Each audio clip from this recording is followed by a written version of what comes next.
এই হলো দুবাউড়া থেকে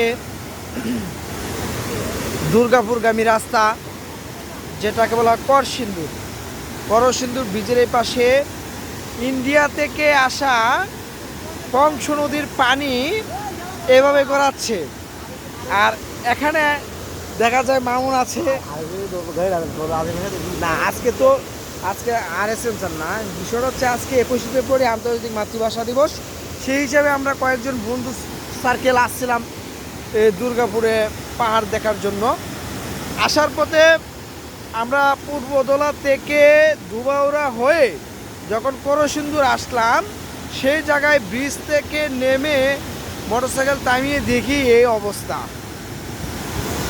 গতকালকে রাত্রে 2 ঘন্টা বৃষ্টিপাত হয়েছিল, সেই বৃষ্টিপাতের পানি ইন্ডিয়া থেকে কংস নদীর ওপর দিয়ে এইভাবে গড়াচ্ছে। খুব নাইস না? এই হচ্ছে Mamun. Mamun, look at camera. এই ছেলে ভদ্র ছেলে, বলতেছে আজকে ভাষা দিবস, একটু বেড়ায় আসি। আসলো বেড়ানো। আছে নজরুল ভাই। ভাই আমার খুব ব্যবসায়ী মানুষ, বিজনেসম্যান, সব সময় ব্যস্ততার মধ্যে কাটে। আন্তর্জাতিক ভালোবাসা দিবস, এখন সে আজকে সেই মাতৃভাষা দিবস হিসেবে আসছে আমাদের সাথে সফর সঙ্গী হয়ে। তাই আরেকজন আমাদের বড় ভাই আছে, আমরা 2টা মোটরসাইকেল নিয়ে আসছি। ওই বড় ভাই আছে ওই পাশে।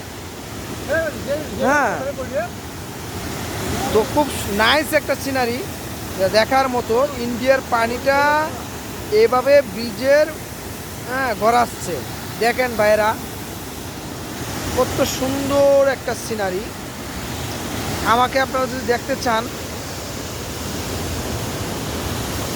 ওই পাশটা বাড়িঘর আছে।